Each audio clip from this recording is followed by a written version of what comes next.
Good morning, this is Michael Whitehouse with Michael's Motivation for Thursday, July 5th, 2018. So I want you to do a little exercise with me. I want you to think of a goal that you are working on right now. Think of the goal. If you have a moment, pause the video and even write it down. We're going to do two things then. First thing I want you to think about is why. I want you to go up the ladder. Let's say your goal is to run a mile every day. Why do you want to run a mile every day? Probably because you want to get healthier, you want to be in better shape, feel better. Well, why do you want to be healthier? Well, maybe you want to be healthier because you want to live longer, because you want to be there for your kids, you want to be able to take care of them, and you want to be there for their wedding. Why do you want to be there for their wedding? You keep going until you get to just because. Then, once you get to that highest thing, and past a certain point, you're going to get to ideas and inspirations, such as your grandparents didn't make it past their 60s and you want to make it to your 80s, so you're going to work on that. But there's an actionable goal, which is the top actionable goal. And the next thing I want you to do is think about how. So you want to live to be 80. Well, how are you going to live to be 80? You may going to do exercise, maybe diet, meditation, see a chiropractor, acupuncture. What else are you going to do if this is one of your major goals? So what we're doing here, looking at the goals, is we're basically creating a structure, and this very fancy model I've developed using my daughter's blocks. She was nice enough to loan me.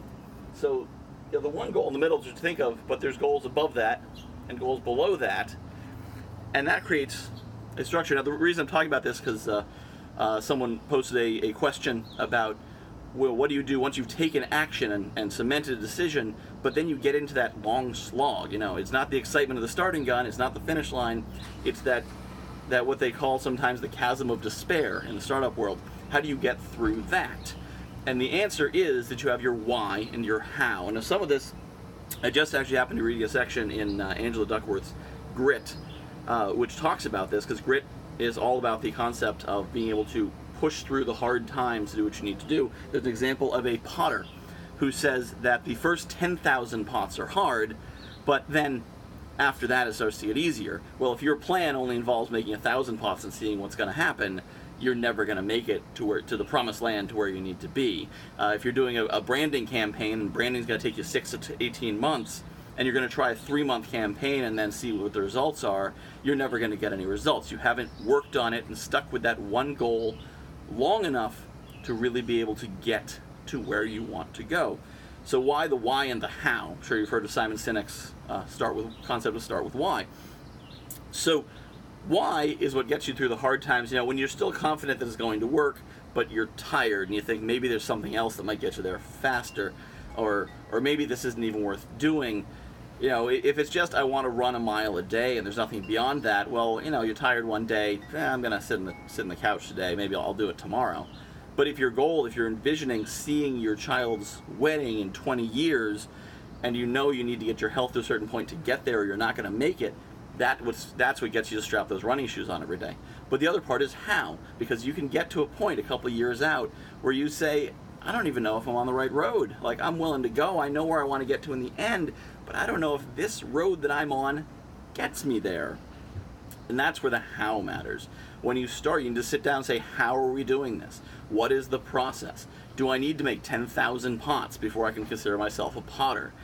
And will running 5 miles a day be enough to get my health to where it needs to be?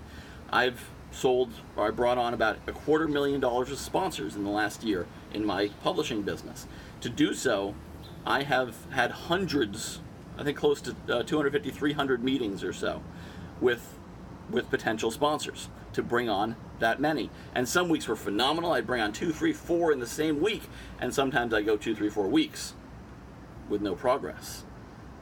But it's knowing that I have a system and a process that my how is solid lets me continue week after week after week to get to ultimately matching with my why. So when looking at your goals, consider both how you're going to get there, what are the bigger goals above it, why you're going to get there, bigger goals above it, and how you're going to get there. What are the subsidiary activities, goals, strategies, tactics you're going to follow. I'm Michael Whitehouse. Thank you for watching, and be sure to do something awesome today.